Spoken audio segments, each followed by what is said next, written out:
Saúde os irmãos com a paz do Senhor Jesus. Amém? Aproveitar que os irmãos estão de pé.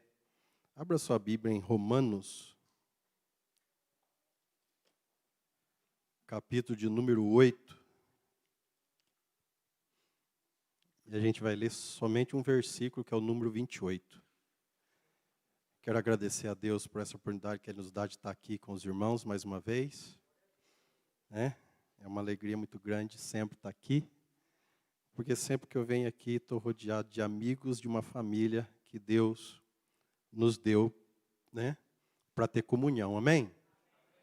Agradecer ao pastor da igreja, aos demais obreiros, a todos que estão aqui, que Deus possa te abençoar de uma maneira poderosa. Amém, irmãos? Você encontrou? Vamos ler todos juntos em nome de Jesus? Versículo de número 28 no toque de 3. 1, 2, 3. Sabemos que todas as coisas contribuem juntamente para o bem daqueles que amam a Deus, daqueles que são chamados por seu decreto. Amém? Pode tomar seu assento glorificando o nome do Senhor Jesus? Irmãos, o versículo 28 do capítulo 8, um capítulo bastante interessante de Romanos, ele não é menos profundo do que o livro inteiro de Romanos, né? Agostinho de Hipona vai dizer que se todo o escrito sagrado tivesse perdido, e se sobrasse somente Romanos, ou a carta aos Romanos, seria o suficiente para salvar o mundo inteiro. Tamanha a profundidade dessa carta, da revelação que Deus deu a Paulo. Mas, quando se trata desse versículo aqui, exclusivamente, talvez ele seja o mais paradoxal que a gente encontra nas Escrituras. Por quê? Porque ele vai dizer assim, e sabemos que todas as coisas contribuem juntamente para o bem. Quando ele fala assim, todas as coisas, ele está incluindo tudo. E dentro desse tudo, enfermidade, morte, desemprego, doença, as piores crises. Mas, no entanto, ele vai dizer assim que, e sabemos, ele está escrevendo aos romanos, ou aos crentes que estão lá em Roma, e ele está falando assim, e nós sabemos, Sabemos o que, Paulo? Que tudo, ou todas as coisas, contribuem ou cooperam, ajudam, juntamente para o bem daqueles que amam a Deus. A maioria das pessoas olham para esse texto aqui, e ela vai falar assim, não, Paulo não estava meio doidão quando ele escreveu isso aí, porque eu não estou vendo nada à minha volta contribuindo para o bem daquilo que eu penso que deve ser para a minha vida. Mas só que, quando ele completa a frase ou versículo, ele vai dizer assim, juntamente para o bem daqueles que amam a Deus. E daqueles que são chamados segundo os seus decretos. Os seus decretos é de quem? Decretos de quem? De Deus. Logo, tudo que acontece é para o bem, mas para o bem daqueles que amam a Deus e que quer trilhar no propósito de Deus. Nem sempre no seu próprio propósito. Então eu quero trazer uma palavra para os irmãos, e a gente vai ver, através de alguns personagens aqui, como que algumas crises ou algumas coisas que acontecem, elas contribuem para o bem. Não para o meu bem-estar, mas para o bem do propósito que Deus tem na minha vida. É diferente. Tem gente que fala assim, não, mas e o meu bem-estar? Seu bem-estar, ele tem que estar focado, naquilo que Deus espera da sua vida. Sempre que você estiver caminhando em cima, no centro da vontade de Deus, né? Então, você vai passar por aflição, como já foi dito aqui, vai. Você vai passar por lutas, vai. Mas, no entanto, sempre vai ter um ventilador, sempre vai ter alguma coisa te refrigerando e trazendo paz para a sua alma. Por quê? Porque você está cumprindo um propósito. Amém? Então, vamos lá. Elias, no capítulo 17, né, de 1 Reis, ele aparece de uma forma poderosa. Imagina você ser desconhecido, você ser de algum lugar que não é um lugar de muita evidência no cenário nacional ali de Israel. E aí, a primeira profecia que vem, ou o primeiro chamado seu para entregar algo de Deus, é para falar justamente com o rei. Ele chega diante do rei, reprovando as suas atitudes, e vai dizer assim, ó, não vai chover, nem orvalho vai cair à noite. Falo isso pela minha palavra, diante da face daquele que eu estou, ó, tete a tete com ele.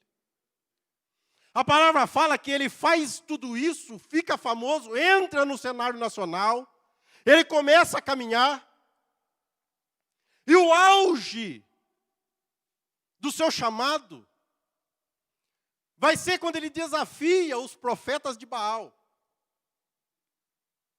O auge. A nação inteira para ver o que está acontecendo, ele lá no Carmelo chamando eles para um desafio. E aí, a hora que ele está lá, naquele grande desafio, a palavra fala que eles passam lá um tempão orando a Baal, o Baal não responde, Elias tripudia em cima deles, tira sarro, fala assim, aí, grita mais alto, porque seu Deus deve estar cochilando, dormindo, ou ele deve ter dado uma volta por aí, talvez ele não está escutando. E depois, em poucas palavras que Elias deu, o fogo se manifestou, queimou todo o altar, lambeu até a água. O auge do ministério, o auge do chamado. Ele já tinha sido alimentado por corvos. Ele já tinha visto a farinha multiplicar na panela daquela mulher. Ele sabia com quem estava lidando, mas, no entanto, no auge do seu chamado, ele vai passar por uma tremenda crise. Vai cair em depressão, vai pedir a morte, vai querer morrer e vai fugir. Que propósito pode estar vendo aqui e o que pode estar acontecendo aqui para estar contribuindo para um bem? É fácil. Quando Deus vai encontrar com ele, vai conversar com ele, fala assim, Elias, o que você faz aqui? Um pouquinho antes, ele faz uma reflexão e fala assim, eu não sou melhor do que os meus pais, é melhor que eu morra. Aí quando Deus vem conversar com ele, ele fala assim, ó, eu estou aqui, Senhor, porque a dona lá falou que vai matar eu, assim como eu fiz com os profetas dela. Espera aí, se ele queria morrer, por que ele estava fugindo de Jezabel? É porque quem está em crise não pensa e não raciocina direito. Então ele fala que quer morrer, mas está correndo da morte. Aí Deus fala para ele assim, ó, come, se alimenta, por quê? Porque longa ainda é a sua caminhada. Propósito. Elias estava pensando assim, ó, eu vou acabar meu ministério, eu vou morrer aqui, não vai sobrar ninguém. Deus vai ficar a pé. Não vai ter ninguém para dar sequência no ministério aqui na terra. Não vai ter ninguém. Deus olha para ele e fala assim, ó, meu querido, tem 7.000 fiéis, anônimos, que não se dobrou a Baal. A crise que Elias está passando é um aprendizado para ele entender que ninguém é insubstituível. E pior, Você é responsável em preparar alguém para dar sequência na obra que Deus colocou na tua mão. Crises não são para nos tirar da presença de Deus, muito menos para nos matar, muito menos para nos tirar da presença, ou do foco, ou do objetivo. Não! A verdade, as crises acontecem na nossa vida é justamente para nos levar onde Deus quer. O problema é que nós não entendemos isso. As irmãs que fazem bolo aí, você só pega a farinha e coloca lá, ou faz pão, melhor dizendo. Farinha, faz bolo e pão. Você só coloca lá na forma lá a farinha, ou o que você tem que fazer com a farinha? Nós que é pedreiro, quando vai fazer a massa, a areia está quietinha lá, o que você faz com ela? A hora que joga dentro daquela bitorneira lá. Por quê? Porque todo aquele material só vai ter propósito depois de misturado, depois de batido, depois de preparado, depois de estar. Nós, eis-me aqui, Senhor. Mas, no entanto, a gente não entende que o que está ocorrendo em nossa volta é para chamar a nossa atenção e nos preparar para algo que Deus requer da nossa vida. Crises não é para nos matar, crises é para nos levar aonde Deus deseja. Como assim, pastor? Então, como é que vai ser? Eu sou alguém que sonha muito. Deve sonhar, mas você não pode morrer como um sonhador. Você tem que morrer como um realizador de sonhos. José sonhou, e o sonho que ele teve foi lindo. Olha, eu estava lá, atando meus feixes, quando eu vi, o meu feixe ficou de pé, e todos os outros foram se dobrando. Foram só fazendo assim. Aí os irmãos dele olham para ele, você está tirando onda, é? O que você está pensando que você é? Aí ele tem um outro sonho, ele vê as estrelas, o sol e a lua. E ele conta juntamente com seu pai e a sua mãe junto. Aí o pai dele vai dizer o texto que, ouvindo o que ele diz, guardou para si. Guardou para si o quê? Jacó, ele para e pensa e fala assim, opa, eu acho que eu sei quem é que anda dando visão para esse menino. É melhor eu ficar de boquinha fechada, porque tem alguma coisa aí de diferente. Presta bem atenção. É um ou outro espiritual que vai entender o que Deus está fazendo na sua vida. O que Deus está te mostrando, ou para onde é que Deus está te levando. A maioria das pessoas não vai entender, não vai compreender, e ainda por cima vão tripudiar daquilo que você tem fé, daquilo que você busca, de quais são os seus propósitos.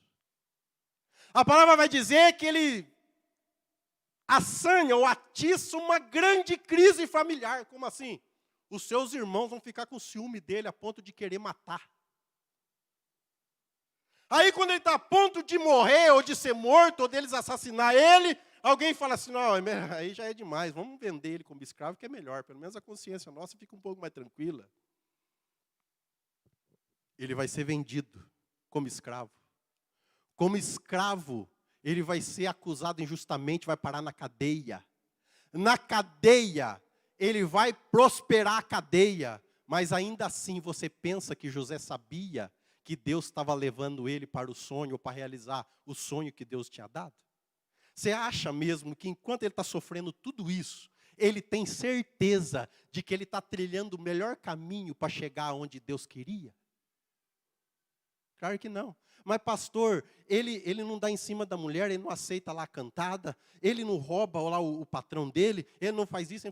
Presta atenção, ele mantém a integridade dele, ainda que ele não entenda o que está acontecendo. Meu querido, você não precisa entender, você não precisa ter certeza daquilo, se vai dar certo ou se não vai. Você só precisa manter a sua integridade. Você só precisa se manter na posição, no entendimento, naquilo que Deus te chamou para fazer. É só isso. A palavra fala que ele chega lá na cadeia, tem outros sonhos lá, o padeiro e o copeiro. Ele vai ter um entendimento do sonho e vai falar assim, ó padeiro, me desculpe, mas você, ó. Já era, meu querido. Mas agora você, copeiro, você vai ser restituído.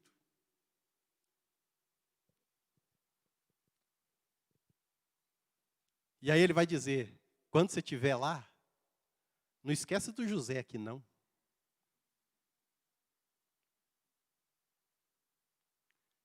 Quem aqui já se sentiu esquecido?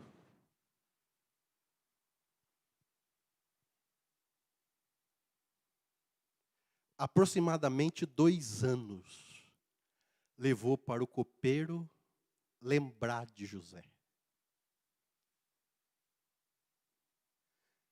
Você sabia que até ser esquecido pelos outros é propósito de Deus para a nossa vida às vezes? Você sabia que não chegar em algum lugar ou em alguma posição, num determinado tempo que a gente acha que merece ou deseja, é um trabalhar de Deus para nos livrar? Mas o problema é que tudo aquilo que a gente olha à nossa volta e que vê acontecendo de forma contrária à nossa vontade, a gente entende que é Deus ou o diabo, principalmente o diabo, né? Tentando arrebentar com a gente.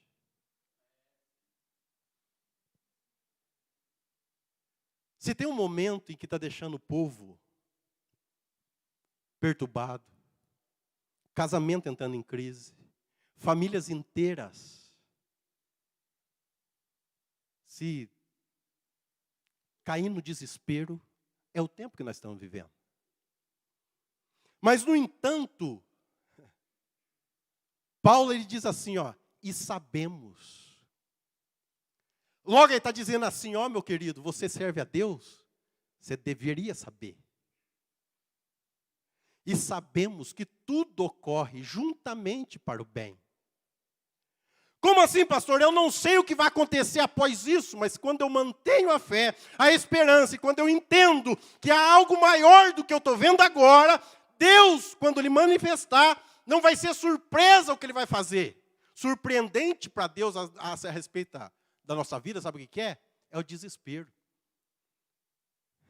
É quando Ele olha para mim e para você e vê sem esperança. É isso. Crise.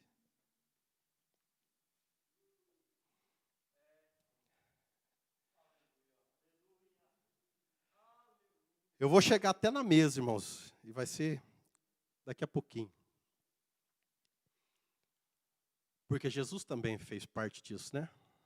De uma grande crise. Mas como compreender que tudo que está acontecendo à nossa volta tem um propósito e uma condução do Senhor para me levar a algum lugar?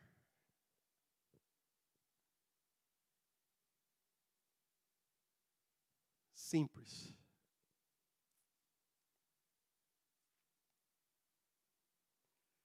Quando Lúcifer vai ser mandado embora do céu, quando ele tem na rebelião, está lá em Ezequiel. A palavra fala assim, ó. Fostes posto numa balança e achado em falta. Foi achado em falta por quê? Porque ele foi criado para um propósito e ele estava lá e de maneira equivocada ele desejou ser semelhante ao Altíssimo. Não houve gratidão em cima daquilo que ele recebeu. Não houve, gratidão na posição que Deus o tinha colocado. Nada disso. Ele simplesmente, por vaidade, se colocou e se igualou ao poderoso Deus. Então a palavra vai dizer que ele foi colocado na balança e foi achado nele o quê? Falta. Revelação para cada um de nós. Deus nos pesa segundo o propósito que Ele tem na nossa vida. E Ele nos mede.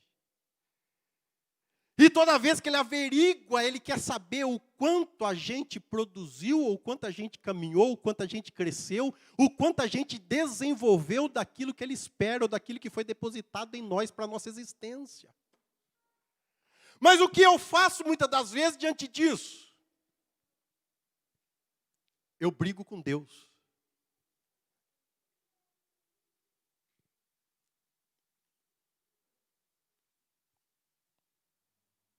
Eu brigo com Deus.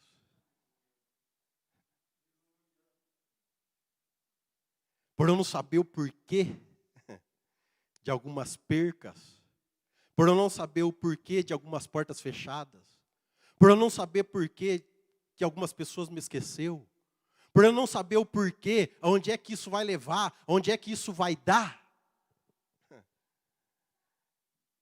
eu entro de birra com Deus.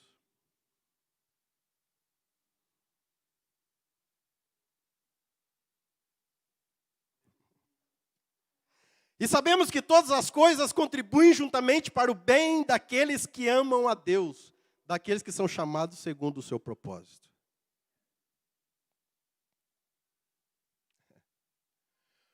O único homem que nunca soube o que era crise, ele vai viver uma crise no último momento da sua vida, em pessoa.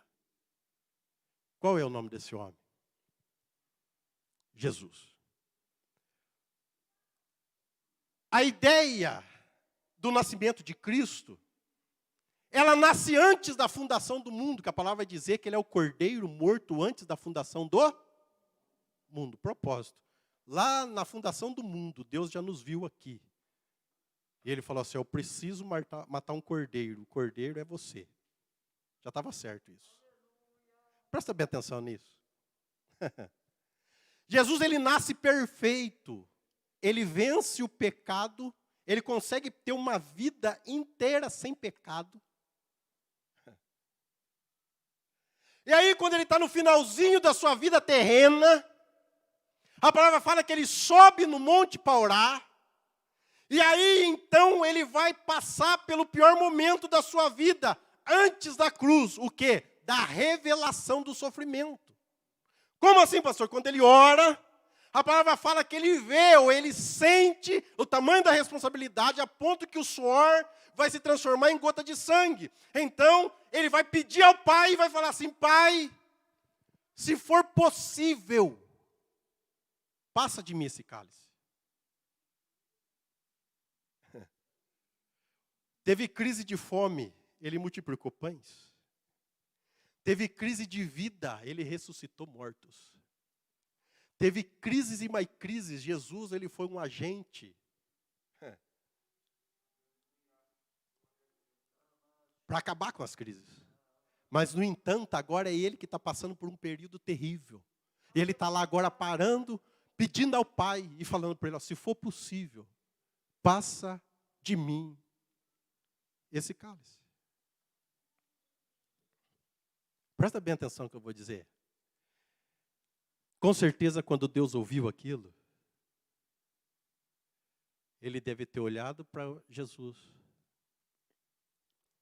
e deve ter visto cada um de nós e deve ter pensado, ou você, ou eles.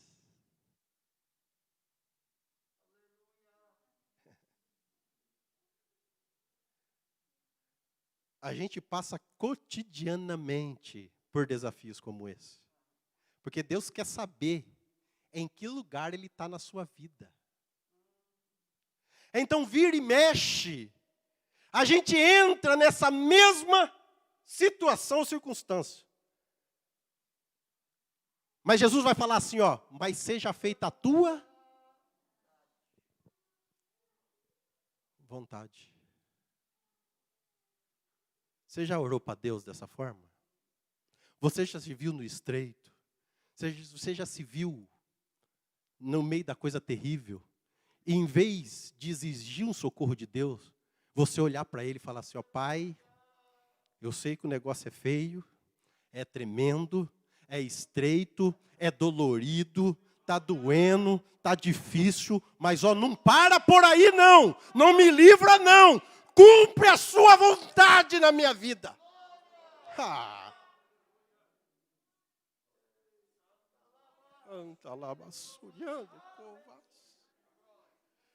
Nós não fazemos esta oração. A gente pede socorro e a gente pede para Deus abortar o plano que Ele tem na nossa vida. Mas entenda, você nasceu, está sendo preparado ou foi preparado para ir até o fim naquilo que Deus te escolheu. Então não peça para Ele te livrar, peça para Ele te dar graça, para você chegar aonde Ele deseja.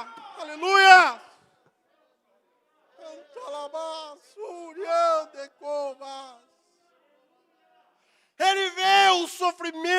sente na pele antes de passar por aquilo.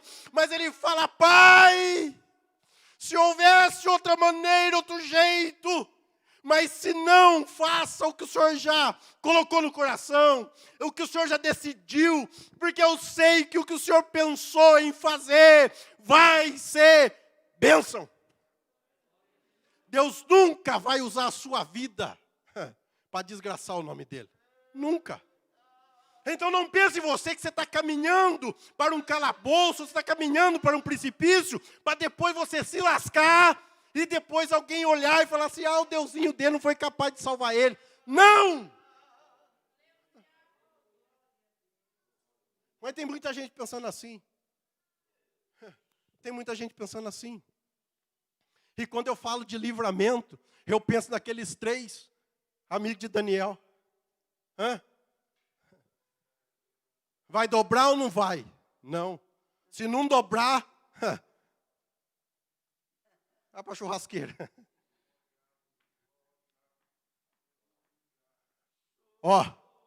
E vou esquentar 7 vezes mais, hein? Vou colocar o ídolo lá de novo. Não joelha para ver. Ele falou: pode pôr quanto quiser, meu filho. Se Deus quiser, Ele nos livrará da fornalha. Decisão antecipada. Ele não pediu para ver antes. Ele falou assim: se Ele quiser, quando eu for lançado lá, Ele me livra. Se Ele livrar, amém. Se Ele não livrar, amém. Mas, no entanto, eu cumpri com o propósito de vir aqui e testificar que o meu Deus é maior do que esse ídolo que o Senhor está colocando aí.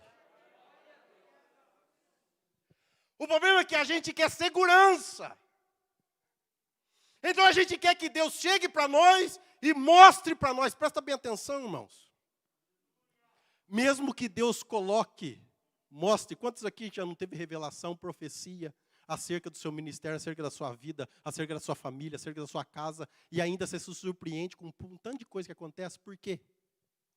Porque a gente, ainda que sabe que Deus tem algo na nossa vida e que quer fazer alguma coisa, a gente busca ou quer compreensão, ou a gente quer ter o entendimento ou o controle, pastor, para que tudo aconteça da melhor maneira possível para mim. Que eu me machuque menos, que eu tenha menos prejuízo. Que, meu querido, Deus faz o máximo possível para que o nome dele seja glorificado. Você fala assim, tem gente que fala assim: nossa, pastor, tem umas moças aí, lá da boca do fumo, lá do crack, está terrivelmente viciada, não fica sem a pedra do crack, cachaça, tudo. Engravida, fica os 9 meses de gravidez, tomando cachaça, fumando crack. A criança nasce que é uma beleza saudável. Agora eu sou crente fiel e é uma luta.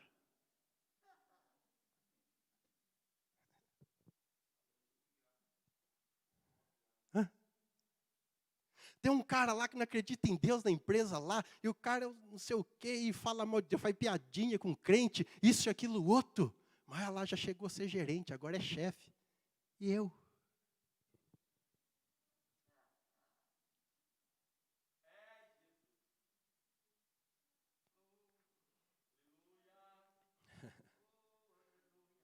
Quem é o barro para falar ao oleiro?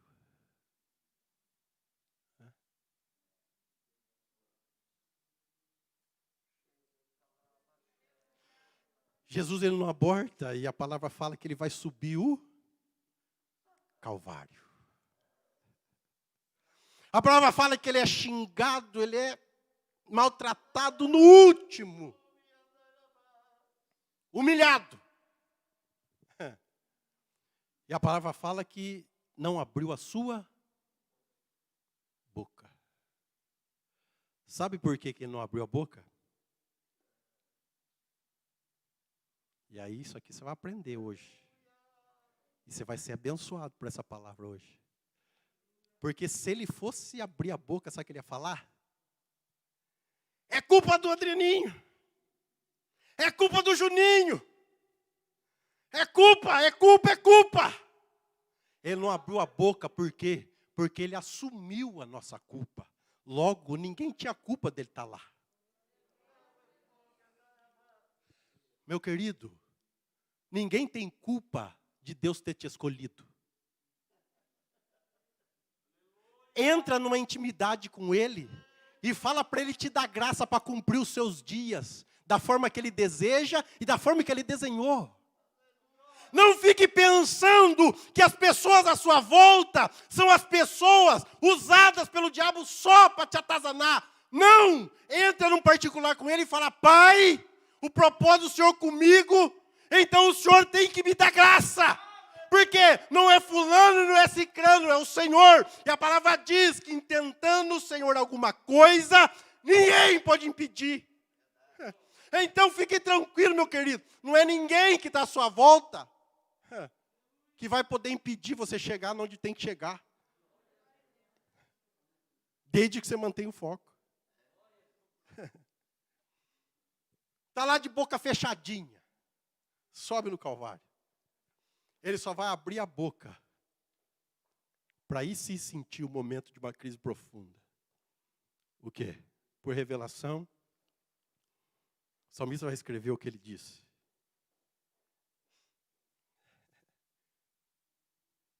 Pai, por que me abandonaste? Uma pessoa de comunhão com o Pai, Ele sendo Deus na terra, sentiu o Pai dar as costas para Ele poder morrer, para Ele poder cumprir o propósito e chegar exatamente no lugar onde o Pai queria. A palavra revela que é o único momento em que Deus sai do trono. A palavra vai dizer que Deus, Ele sai do trono, monta num querubim e sai sobre as asas do vento. A palavra vai dizer que o sol que está brilhando, no meio do dia, vai se escurecer. Por quê? Porque quando Deus passa, até o sol, ele vai se esconder. E não vai mostrar o seu brilho diante do Deus Todo-Poderoso. O senhor está falando heresia, pastor. Leia Salmo 18. Do versículo 6 em diante. Foi o único momento em que Deus saiu do trono, passeou pela terra, houve escuridão, houve terremoto. Porque aquele que era perfeito, aquele que era limpo, aquele que era santo,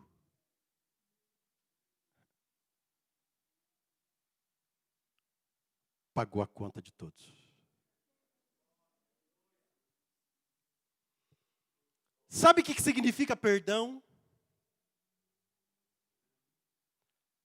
Perdão não é negociação de dívidas. Tem gente que pensa que perdão é negociar dívida. Eu vou perdoar você por um tempo, a hora que você tiver condição, você me paga. Não, não é assim.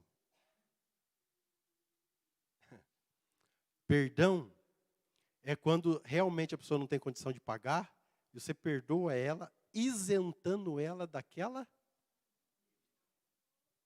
dívida. Jesus fez tudo isso, para que quando alguém chegasse em mim e você, tacasse o dedo assim na gente, para nos acusar, você pudesse, de cabeça erguida, falar assim: é Ele que me justifica.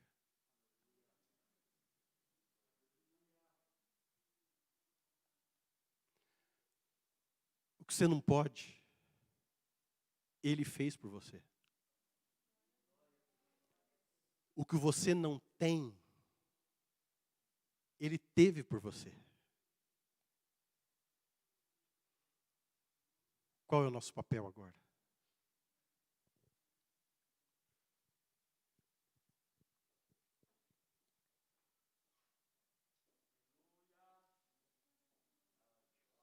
Por que você está aqui hoje? Qual é o propósito da igreja nesse momento que estamos vivendo? Quem é você no meio dessa sociedade? Qual é o sentido real da sua vida?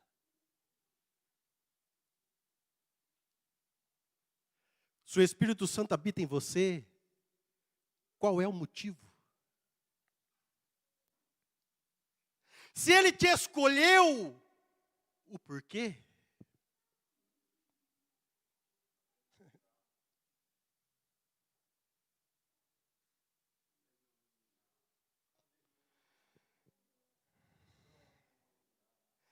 Assim que Jesus morre, tudo volta ao normal, entre aspas. Por que tudo volta ao normal? Lucas 22, lá no finalzinho, né, de Lucas, vai falar de 2 discípulos, né? Que ia fazendo o quê? Ia voltando, porque tudo volta ao normal quando Jesus morre. A palavra fala que eles entram em crise. Cadê o Jesus? Foi embora. Morreu. A palavra fala, então vamos voltar para o nosso lugar, para a nossa terra. A palavra fala que eles estão caminhando. Jesus chega no meio deles. Fala assim, que papo é esse que vocês estão falando aí? Aí fala assim, pera aí, você está perdido por aqui, é? Se você fosse daqui, era para você saber, você não ficou sabendo o que aconteceu com Jesus, não? O Nazareno, ele foi um homem, um profeta. Achávamos que ele era o libertador.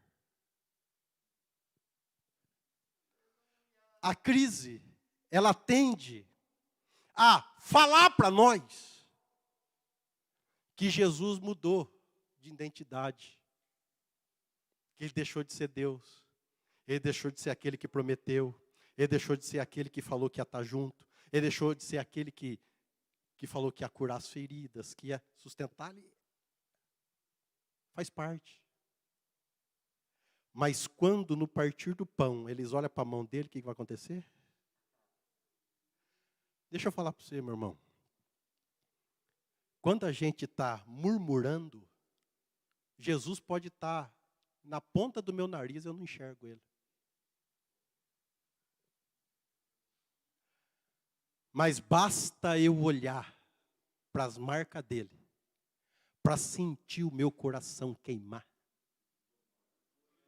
Então, antes de você entender ou pensar que Deus deixou de ser Deus na sua vida, ou que Ele está zangado contigo, ou que Ele está fazendo com que você só tenha tristeza, dor, angústia, alguma coisa, pense que antes Ele fez algo maior por você. Antes Ele saiu da sua glória, antes Ele se despiu da sua glória, antes Ele se tornou um homem, antes Ele se tornou um semelhante a nós, antes Ele morreu como o pior de nós.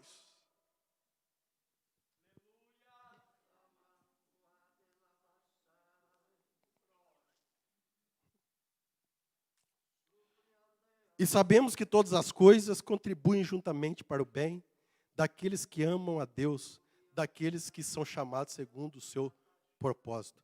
Juntamente, não para, juntamente. Ele fala que todas as coisas juntamente para o bem, se junta para o bem, vem agregar, vem tentar levar ou conduzir, ou tentar dar uma direção. Olhe para a sua vida hoje. Olha para aquilo que Deus está requerendo de você. Olha por que essa crise está afligindo você, para onde ela quer te levar, onde ela quer te colocar, qual é a decisão que você tem que tomar, qual é o seu posicionamento, aquilo que você tem que fazer, para que Deus mude a rota da sua vida, para que dê sentido para tudo isso que está acontecendo. Mas somos nós que tomamos a decisão, Ele não nos pega na força, somos nós diante dEle, assim como Jesus, que pede e fala, faça segundo a sua vontade. Mas a gente pensa muitas das vezes que a gente pode mudar a ideia de Deus. Então, Deus, espera aí, vamos parar para conversar aqui. O Senhor fez isso aqui, o mapa é esse, mas eu vi no Google, lá no Google Maps, que tem um caminho mais curto, sem pedágio,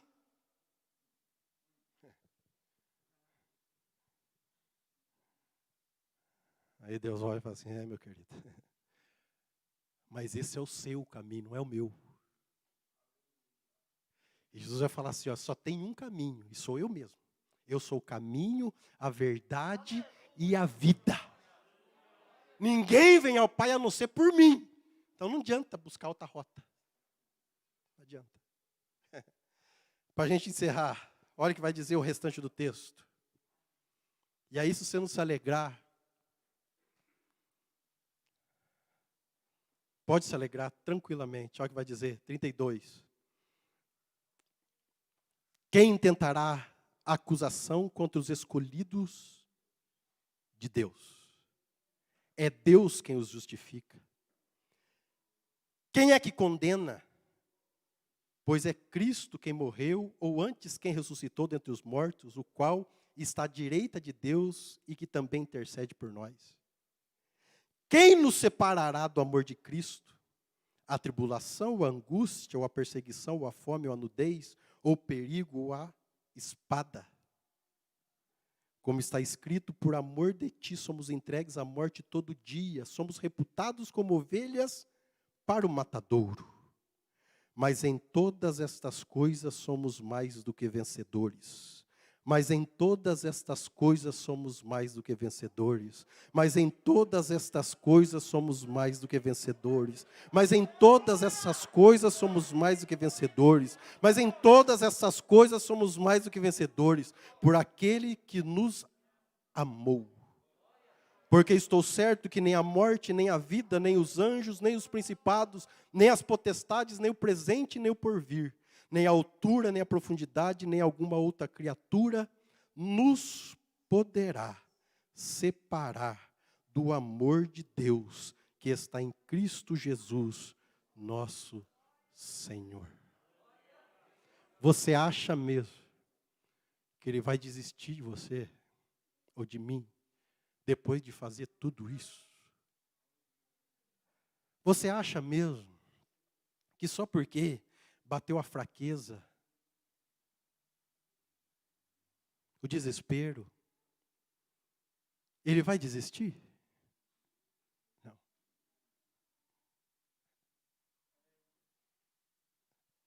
Ele mantém fiel com a promessa.